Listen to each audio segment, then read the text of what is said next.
Grade 10th final question paper for science 2023-24 के आज हम सॉल्व करेंगे 1 और 2 marker questions. So hello and welcome you all to Learn Science with Neha. So let's start solving. First is 1 marker question for final question paper which was in 2023-24.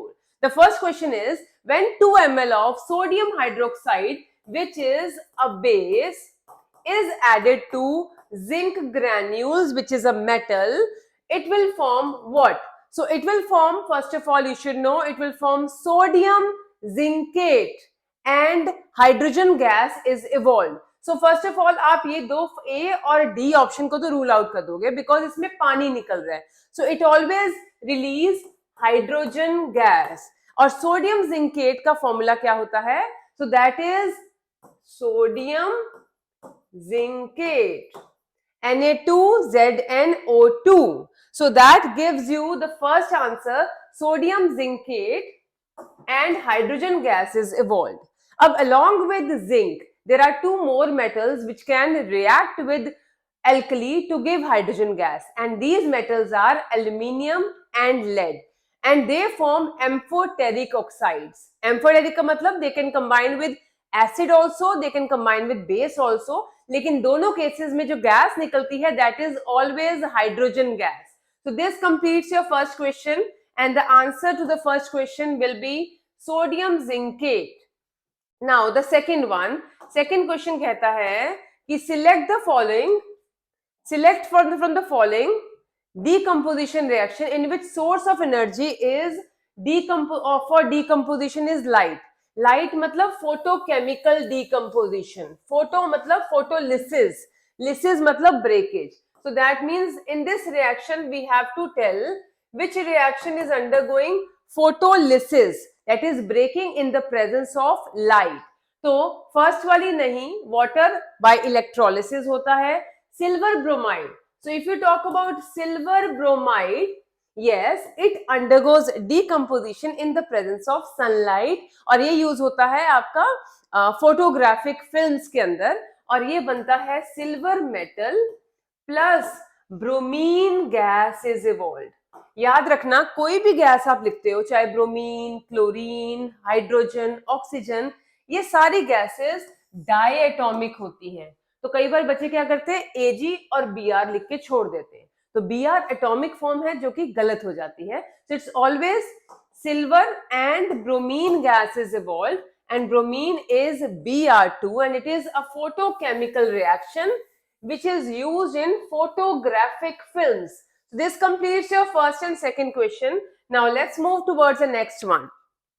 A metal and non-metal that exist in liquid state at room temperature respectively.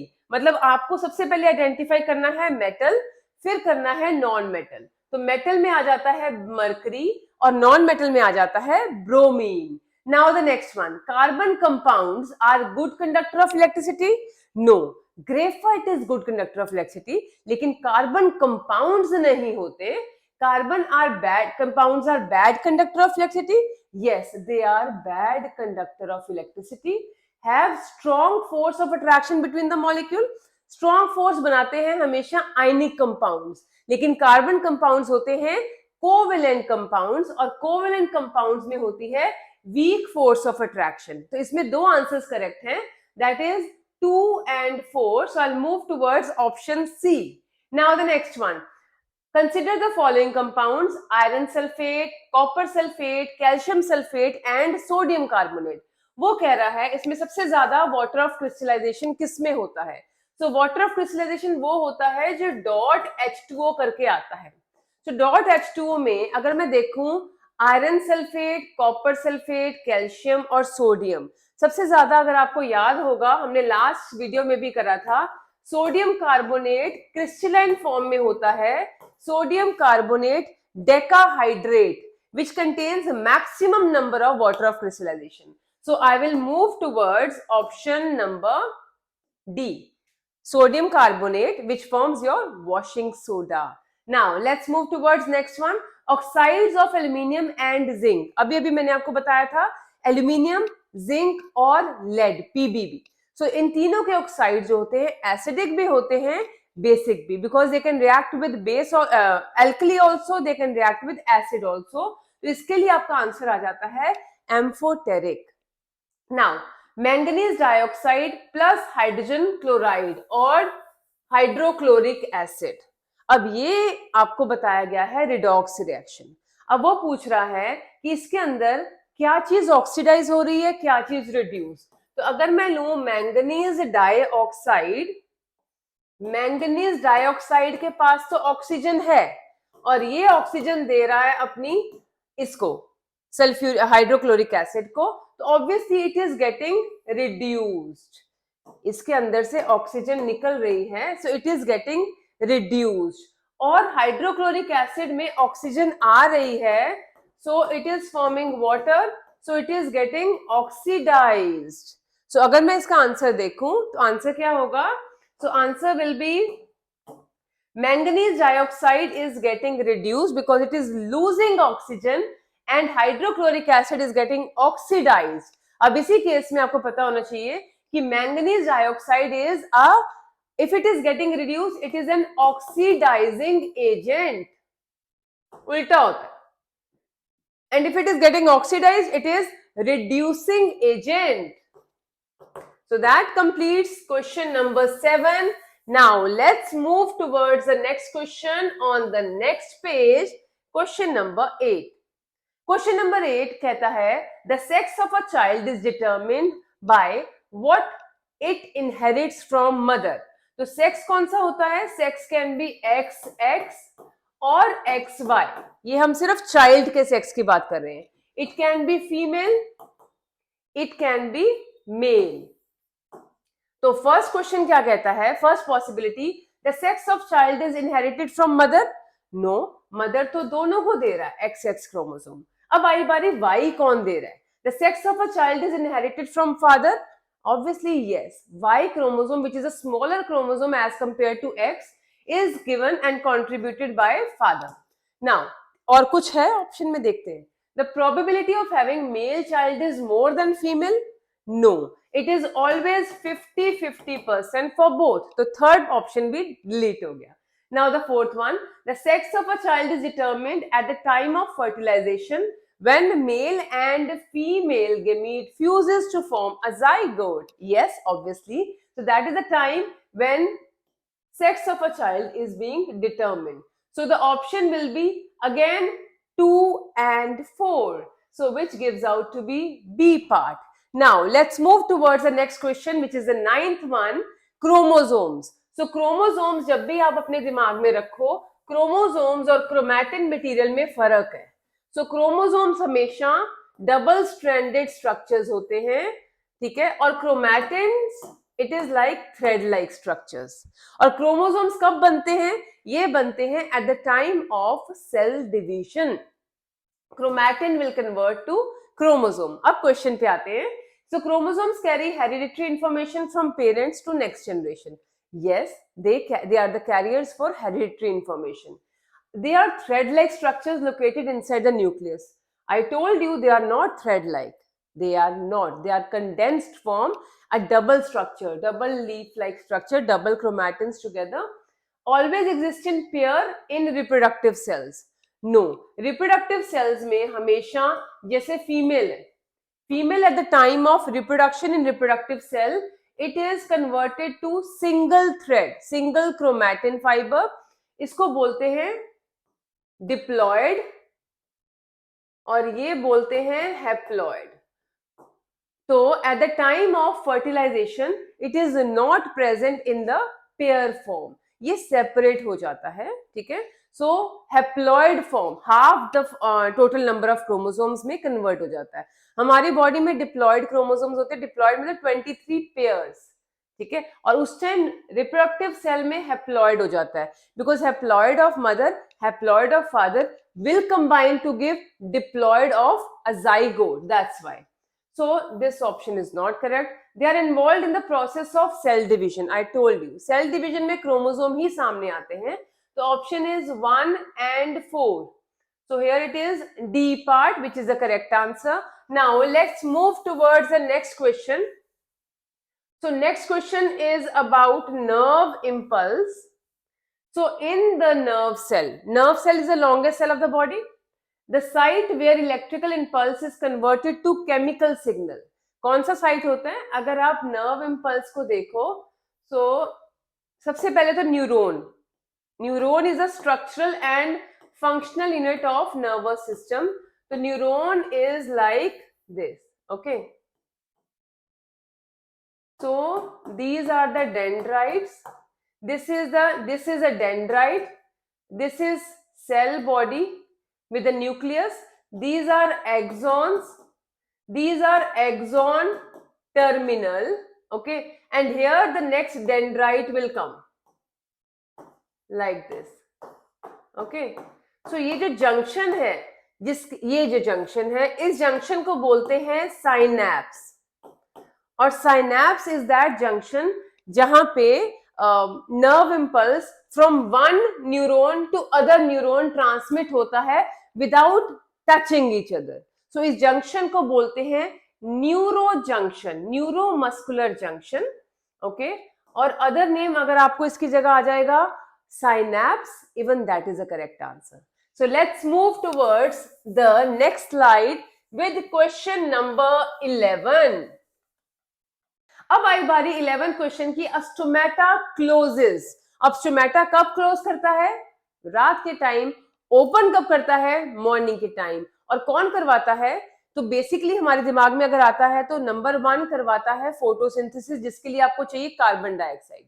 और number 2 morning के time transpiration होती है, पानी ऊपर जाता है evaporation के लिए, तो वाटर भी करवा सकता है. तो देखते हैं क्या ऑप्शन करेक्ट है. तो ये मेरे पास है ओपन स्टोमेटा, ये मेरे पास है क्लोज स्टोमेटा. तो ये दोनों स्टोमेटास हैं. तो स्टोमेटा ओपन कब होता है? जैसे होली आती है, होली के टाइम अगर आप वाटर बलून्स को फिल करते हो तो उसके अंदर एक प्रेशर जनरेट हो जाता है, जिसकी वजह से जब होली का बलून लगता है तो बहुत दर्द होती है.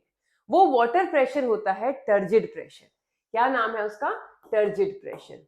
सो ये जो टर्जिड प्रेशर है, इसकी वजह से ही आपका स्टोमेटा ओपन होता है. और दूसरी चीज, जब कार्बन डाइऑक्साइड चाहिए, ठीक है, एट दैट टाइम ऑल्सो अगर स्टोमेटा ओपन होगा तभी कार्बन डाइऑक्साइड अंदर आएगी ना. तो ये दो रीजंस है जिसकी वजह से स्टोमेटा ओपन होता है इन द मॉर्निंग. और रात के टाइम जब वाटर प्रेशर नहीं होता, तो जैसे गुब्बारे बंद हो जाते हैं, फ्लेसिड बोलते हैं इसको, वैसे ही स्टोमेटा के जो वॉल्स हैं, ओपनिंग्स हैं, वो भी बंद हो जाती हैं and they become flaccid at the night time. So let's सी हमारा ऑप्शन कौन सा करेक्ट है. So a stomata closes when, closes आ रहा है option. It closes when it needs carbon dioxide for photosynthesis. It does not need carbon dioxide for photosynthesis. Obviously जब इसको carbon dioxide नहीं चाहिए तो ये क्लोज हो जाएगा. क्लोजेस ये आ गया, ठीक है. इट नीड्स में नहीं है. So water flows out of guard cells, water flows in the guard cell. Water flows, so water flows out of the guard cells. वही मैंने बोला, जब पानी निकल जाएगा बलून्स में से तो बलून्स क्लोज हो जाते हैं ना. So this is how it is when water flows out of the guard cells. Turgid pressure खत्म हो जाता है, जिसकी वजह से जो स्टोमेटा है वो बंद हो जाता है.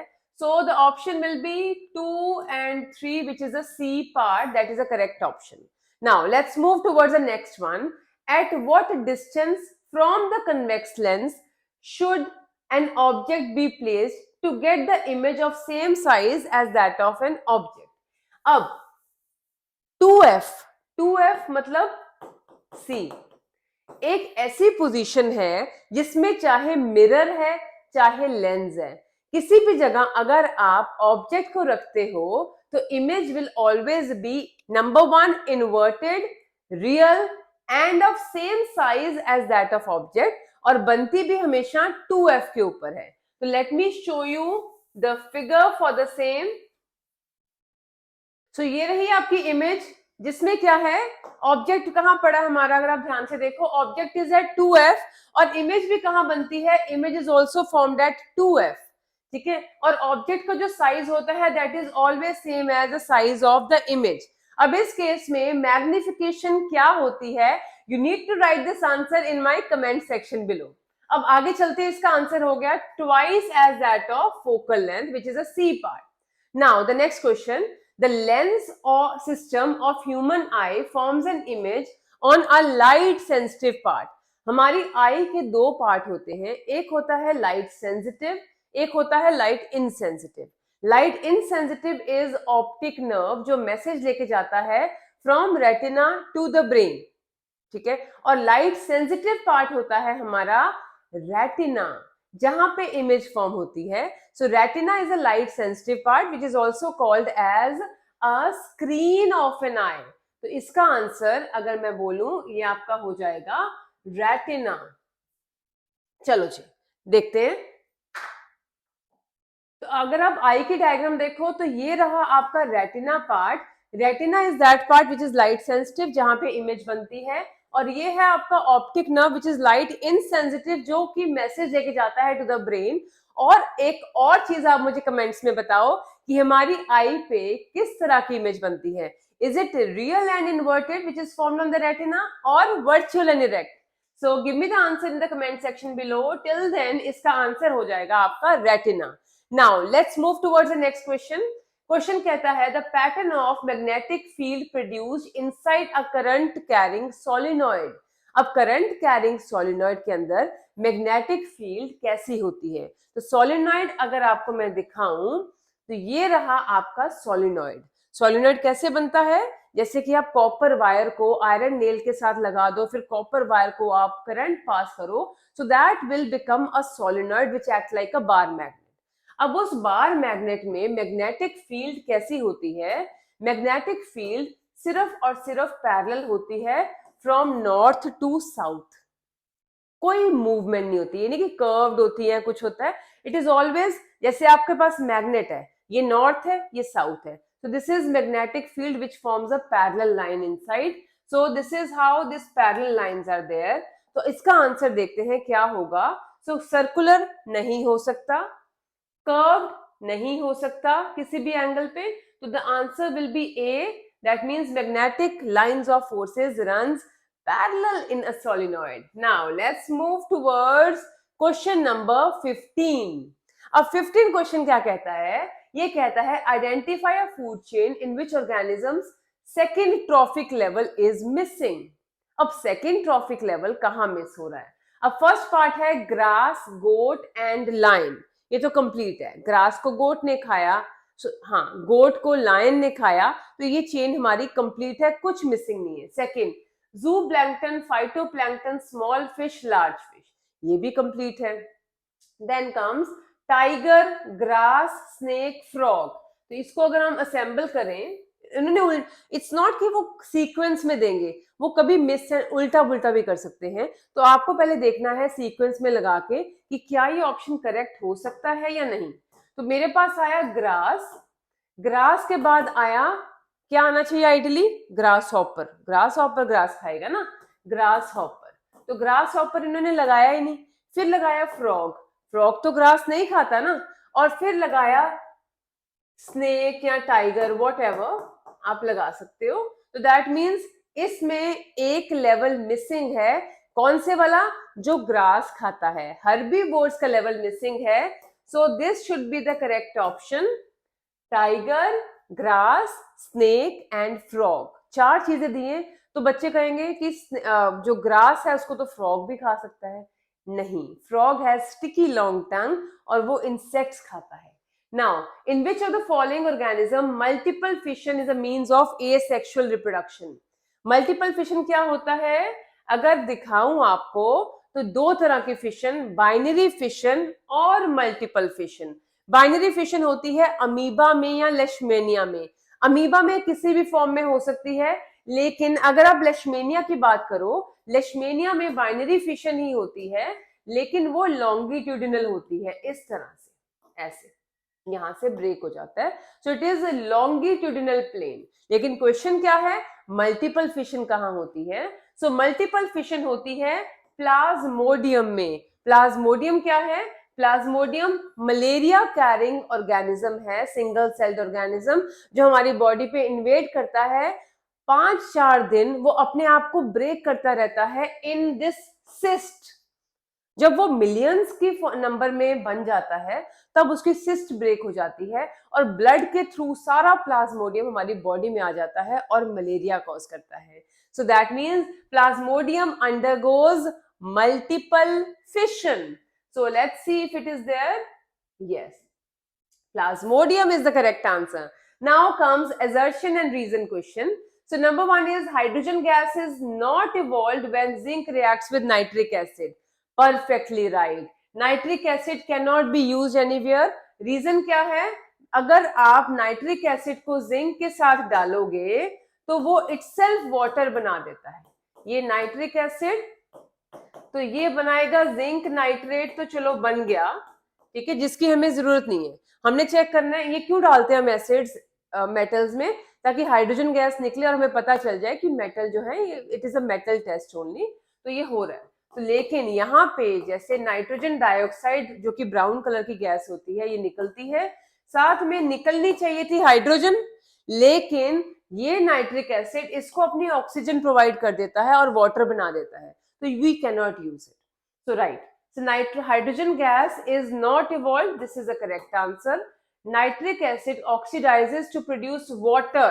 Yes, perfect. So both options are correct and this is the correct explanation also. So this is done.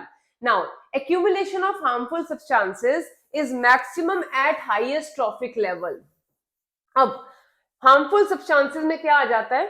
इसमें आ जाता है पेस्टिसाइड्स. जैसे हम स्प्रे करते हैं तो वो पेस्टिसाइड्स फर्स्ट ट्रॉफिक लेवल से सेकंड में, थर्ड में, फोर्थ में जाते हैं, तो बाकी चीजें तो बायोडिग्रेडेबल होती हैं तो वो डिकम्पोज हो जाती हैं, लेकिन पेस्टिसाइड्स या फर्टिलाइजर्स नॉन बायोडिग्रेडेबल होते हैं. तो जब तक वो हायर ट्रॉफिक लेवल में जाते हैं उनकी अमाउंट जो है वो काफी बढ़ जाता है और इसको बोलते हैं बायोलॉजिकल मैग्निफिकेशन या biomagnification. This is the process where accumulation occurs at the higher trophic level for these poisonous substances. So harmful chemicals are sprayed on the crop to protect them from diseases. करते हैं लेकिन इसका कोई मतलब नहीं है. तो क्वेश्चन क्या है? accumulation of harmful is maximum. Reason तो दिया ही नहीं हुआ. There is no reason for this, no. So assertion is right and reason is harmful chemicals are sprayed on crop to protect them from diseases. Reason is wrong. हमें crop से कोई मतलब नहीं है. सो assertion ठीक है, रीजन इसका wrong है. Now comes the next one. So अगले वाला पार्ट कहता है the rate of breathing in aquatic organism is much faster than terrestrial. Yes, जो फिशेज होती हैं वो फटाफट फटाफट फटाफट पानी अंदर लेती हैं थ्रू गिल्स और मुंह से बाहर निकालती हैं. Perfectly right. अब रीजन क्या देता है? The amount of oxygen dissolved in water is very high. पानी में ऑक्सीजन ज्यादा होती है as compare to amount of oxygen in air. ये तो रॉन्ग है ना, उल्टा होता है. So amount of oxygen in air is more than amount of oxygen in water. So assertion is right, reason is wrong. Now the next one, the rainbow is a natural spectrum of sunlight in the sky. Rainbow sunlight का natural spectrum है. Correct. अब natural मतलब भी हमने उसके prisms नहीं लगाए, वो अपने आप ही रेन ड्रॉप्स में से स्पेक्ट्रम प्रोड्यूस हुआ, दैट इज अ रेनबो. अब rainbow is formed in the sky when sun is overhead. ये आंसर गलत है. ओवरहेड नहीं, sun is at the lower level. तो इसी वजह से रेनबो बनता है जब सन जो है वो नीचे आ जाता है. So and the water droplets are also present in the air. तो ये तो रॉन्ग हो गया ना. So this is wrong. So assertion is right, reason is wrong. अब आपके सामने एक ट्विस्ट आने वाला है. ट्विस्ट क्या है? अब देखो 19th, हम assertion रीजन में क्यों फंसते हैं मैं उसका रीजन आपको बता रही हूँ. तो 19th क्वेश्चन में रीजन गलत था, 20th क्वेश्चन में ओवरहेड है, रीजन ही गलत है. तो जहां पे कोई चीज गलत है मतलब reason is wrong, assertion is right. लेकिन अगर मैं जाती हूं 18th क्वेश्चन में, वो कहता है एक्यूमुलेशन हमारा सही था.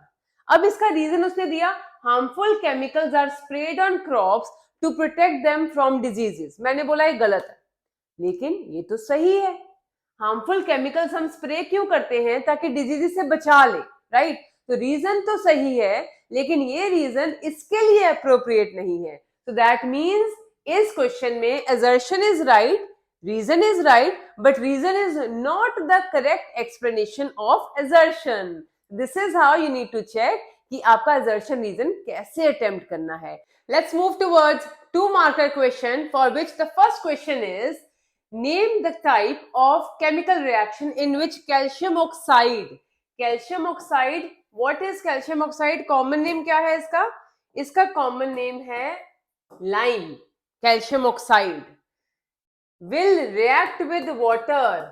Metal oxide reacting with water, it will form calcium hydroxide, which is also called as slaked lime. So it is slaked lime or calcium hydroxide, and this is just lime. So name the type of reaction. Type पूछा उन्होंने, reaction का नाम, किस तरह की reaction. तो इसमें heat produce होती है. So इसका नाम, दो नाम है. पहला नाम है it is a combination reaction. Number 2, it is exothermic reaction because it is in this reaction heat is produced. तो name the type of reaction में आपके पास आ जाएगा. It is combination plus exothermic. ठीक है. And justify your answer by balanced chemical equation. ये chemical equation हमारी balanced है already. Calcium 1 1, oxygen 2 oxygen 2, hydrogen 2 hydrogen 2. सो ये OH के आगे 2 क्यों लगाया? बिकॉज कैल्शियम की वैलेंसी होती है 2, हाइड्रोक्साइड आयन की वैलेंसी होती है 1. So to match it I will get calcium hydroxide. So now comes 2 marker second question, which is question number 22. अब ये क्वेश्चन क्या कहता है? State one role of each. सबसे इजी क्वेश्चन है. तो state one role of each. Number 1 is hydrochloric acid. अब hydrochloric acid कहाँ प्रोड्यूस होता है? स्टमक में, जिसकी वजह से हमें होती है एसिडिटी. अब हाइड्रोक्लोरिक एसिड का फंक्शन क्या है स्टमक में? काफी फंक्शंस है. नंबर 1 इज टू मेक, जहां पे एसिडिक आ गया तो आप लिखोगे to make the medium acidic, so that वहां पे कौन सा एंजाइम एक्ट करता है स्टमक में? स्टमक में करता है pepsin. So that pepsin can act over it. So that pepsin can work, because pepsin does not work in alkaline medium. तो pepsin can work. Number 1, this is what the function of HCl. और एक और function है इसका, और वो function है to kill the bacterias coming in the food. So kill bacteria or any microorganisms entering inside. Now comes the second part. Second part होता है villi. अब villi की लोकेशन क्या होती है? villi होता है small intestine में. और villi का फंक्शन क्या है? villi increases the surface area for absorption of food. Small intestine का main function होता है food absorption. Food completely break होता है स्मॉल इंटेस्टाइन में, डाइजेशन स्टॉप हो जाती है स्मॉल इंटेस्टाइन में, और वहीं से एब्जॉर्प्शन शुरू हो जाती है. और एब्जॉर्प्शन ज्यादा हो उसकी वजह से जो स्टमक, जो स्मॉल इंटेस्टाइन है, उसकी वॉल्स को विलाई में ब्रेक किया जाता है. So villi will increase the surface area for absorption of food.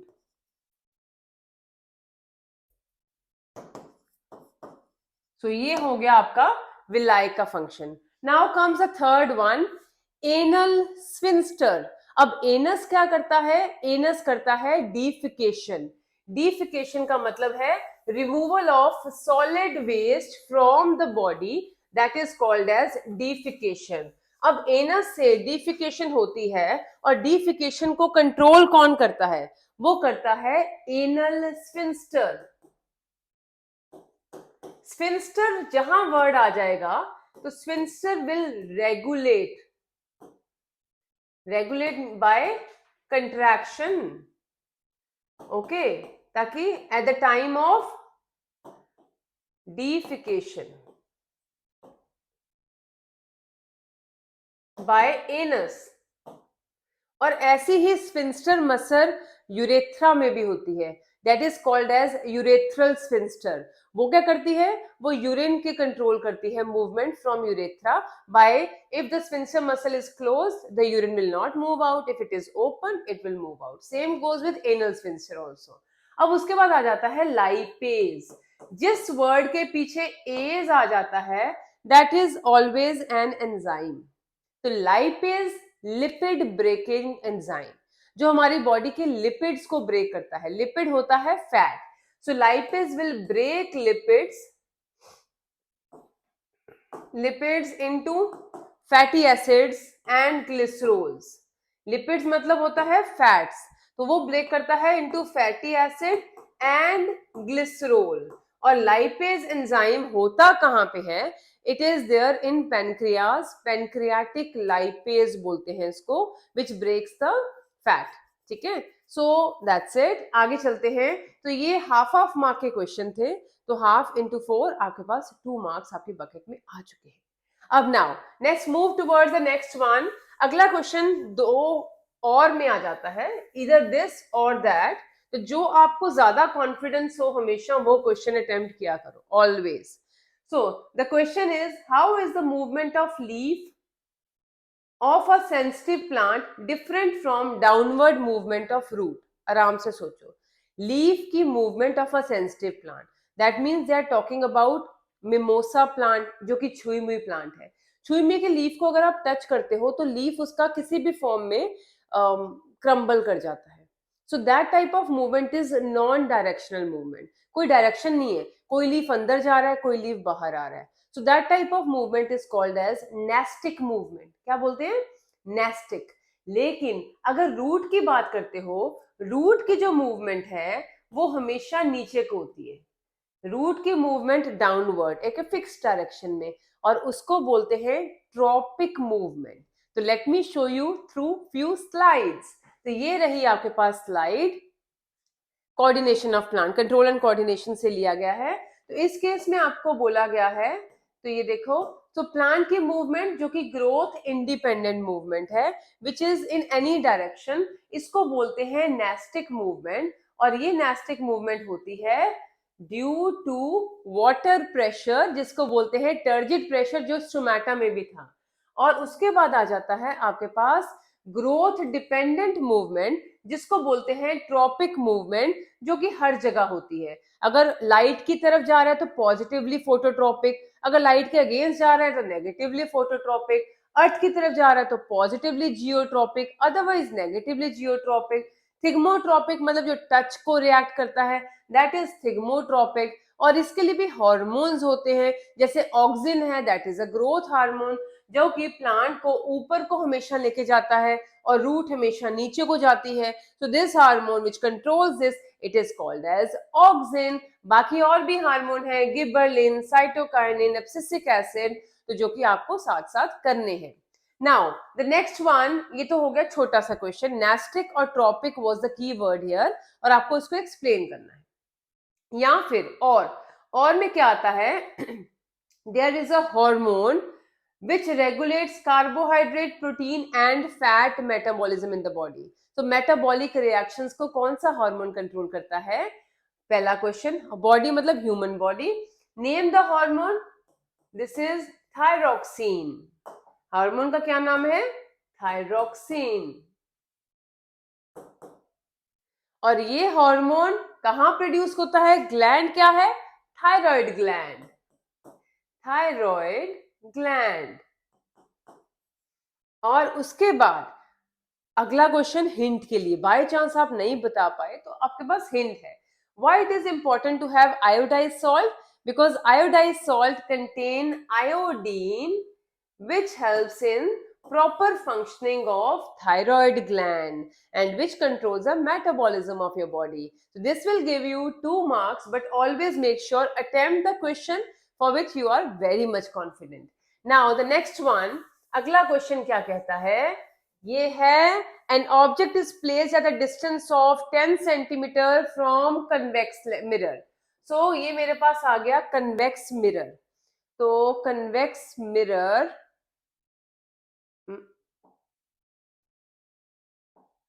अब ये कन्वेक्स मिरर की शेप आपके सामने है। अब क्वेश्चन देखते हैं, पहले कंपोनेंट्स लिखते हैं। So an object is placed at a distance of 10 centimeter from convex mirror. That means distance of object from the mirror which is 10 centimeter. तो ऑब्जेक्ट तो हम इधर ही रखेंगे ना, तो what ever is placed in this direction towards the left it is always negative, ठीक है। And the focal length of this mirror, focal length F हम इधर को लेके जा रहे हैं because it is convex mirror, F will always B positive. Find the position of the image form, सिर्फ पोजीशन पूछा है, that means they have asked for V। तो इसके लिए हम लगाएंगे मिरर फॉर्मूला। मिरर फॉर्मूला कहता है 1/f is equal to 1/v plus 1/u। So हम वैल्यू भरते हैं, साथ साथ दिमाग में ये भी रखेंगे कि जो भी कन्वेक्स मिरर होता है उसकी इमेज हमेशा पॉजिटिव होती है, number one. Number two, smaller than that of object होती है बिकॉज इमेज हमेशा वर्चुअल और इरेक्ट बनती है, तो यहाँ नेगेटिव आ जाएगा। सो ये 1/v is equal to 1/15 plus 1/10। अब 15 और 10 का एलसीएम आता है आपका 30, तो 15 के टेबल पे 2 जाएगा, 10 के टेबल पे 3 जाएगा, इट इज 5/30 और 1/v is equal to 5/30 and v will be equal to 30/5 which is equal to 5 6 are 30, it is equal to 6 centimeter which is coming to be positive। तो आपकी दो चीजें क्लियर होगी, नंबर वन v आपका positive आया है, number two आपको पता होना चाहिए नेचर हमेशा इट इज, अगर पूछा जाए कन्वेक्स मिरर में image is always virtual, erect and smaller than that of object. This completes your question number 24. Now let's move towards question number 25. 25 question क्या कहता है, show how would you connect resistors of 6 ohm so that the combination of all the resistance is 9 ohm। अब question के according 6 ओम को आप कैसे connect करोगे, मेरे पास 3 रेजिस्टर्स हैं, ठीक है, 6 ओम, सॉरी 6 अगर तीनों को पैरेलल में कनेक्ट करूंगी तब भी आंसर नहीं आने वाला 9, इन तीनों का आंसर मिलके होना चाहिए 9। तो आपको दिमाग लगाना है, यहाँ तो सीरीज में करोगे तो 6 + 6 + 6 तो 9 आने के चांस नहीं है, ठीक है। 6 + 6 + 6 that comes out to be 18, लेकिन आपको चाहिए 9, दैट मीन्स दो को आप 6 + 6 अगर आप इन्वर्स करोगे तो that will give you half and then you can add 6 to it which will give you 9। That means आपको दो रेजिस्टर्स को तो पैरेलल में कनेक्ट करना पड़ेगा, जो आंसर आएगा उसको सीरीज में कनेक्ट करना पड़ेगा। सो लेट्स सी, अगर मैं 1/Rp will be 1/R1 plus 1/R2, so 1/Rp will be equal to 1/6 plus 1/6, that comes out to be 2/6, so 1/Rp is 2/6, so Rp will be equal to 3। तो ये मेरे पास आ गया 3 which is a middle number। अब 3 that means 2 resistance will be connected in parallel to each other, ठीक है, and 1 resistance will connect with series to the other resistance। तो आप इसको यहां कनेक्ट करोगे, तो the third one R3, so total resultant resistance will be Rp which is parallel plus तीसरे को आप सीरीज में कनेक्ट करोगे, so it will give out to be 3 + 6 that is 9 ohm and that is your answer. सो थोड़ा सा दिमाग लगाओगे मार्क्स तो आराम से आ जाएंगे। So this is, you will give the answer that we have to connect 2 resistance in parallel and 1 resistance in series। Now this is done। Now comes the next part and the question is B part। B part means और में आ गया, या तो वो कर लो या ये कर लो। अब इस क्वेश्चन को क्या कहते हैं, in a given circuit calculate the power consumed in watt by resistor of 2 ohm. अब पावर निकालनी है आपको, ठीक है, लेकिन आपको सिर्फ 2 ओम की निकालनी है, 1 ओम की नहीं निकालनी। अब सबसे पहले आपको पता होना चाहिए कि दोनों रेजिस्टर सीरीज में कनेक्टेड हैं, तो करंट इनमें सेम फ्लो करेगा। तो let's take out first of all total resistance, series में है तो resistance 1 plus resistance 2 that will come out to be 1 + 2 that is 3 ohm, और आपकी वोल्टेज है टोटल 6 वोल्ट। तो हम करंट निकाल लें, करंट तो सेम रहेगा, तो current I will be equal to V by R which comes out to be 6/3 which comes out to be 2 ampere. ये तो हो गया आपका करंट। अब करंट सेम है, अब आपको क्या निकालनी है, पावर। ठीक है, so power is equal to I square R. ठीक है, अब आई की वैल्यू आप निकाल चुके हो 2 का स्क्वायर। ओके, और R इज द रेजिस्टेंस जिसकी पावर निकालनी है, तो वो रेजिस्टेंस आपके पास कितनी है, 2 ओम। तो that means the power will be 2 twos 4, 4 twos 8, that is 8 watt will be the power. So this gives you an answer 8 watt. So ये तो हुआ आपका 25th क्वेश्चन। ठीक है, दोनों में से जो आपको कॉन्फिडेंस होगा वो क्वेश्चन आप अटेम्प्ट कीजिएगा। Now the last question for 2 marker. Question कहता है two magnetic lines, field lines, they never intersect, why. ये बहुत इंपॉर्टेंट क्वेश्चन है और ये क्वेश्चन मैं आपको शो करूंगी लाइक दिस। ठीक है, सो क्वेश्चन कहता है why two magnetic lines of forces never intersect. Two magnetic lines of forces do not intersect. Why? Because the resultant force of the north pole of any point can only be in one direction. कोई भी resultant force एक पोल की एक ही direction में जाती है, लेकिन अगर दो magnetic lines of forces intersect करेंगी तो रिजल्टेंट फोर्स कहां जाएगी, कौन सी डायरेक्शन में होगी? So that is they never intersect. अब नेक्स्ट क्वेश्चन आता है, how is a uniform magnetic field of a given region represented? Uniform magnetic field, that means एक मेरे पास ये बार है, एक मेरे पास ये बार है, this is north and south. Uniform magnetic field, magnetic field uniform होती है, that means lines are parallel, equidistant, and you have to show an arrow from north to south. That's it. This will give you total 2 marks. So this completes your 1 marker and 2 marker question. Hope it helps. Thank you so much for watching, and do like, share and subscribe to my YouTube channel and press the bell icon to get the regular updates. I will soon be posting the next part, which will include your 3 marker question. Thank you so much.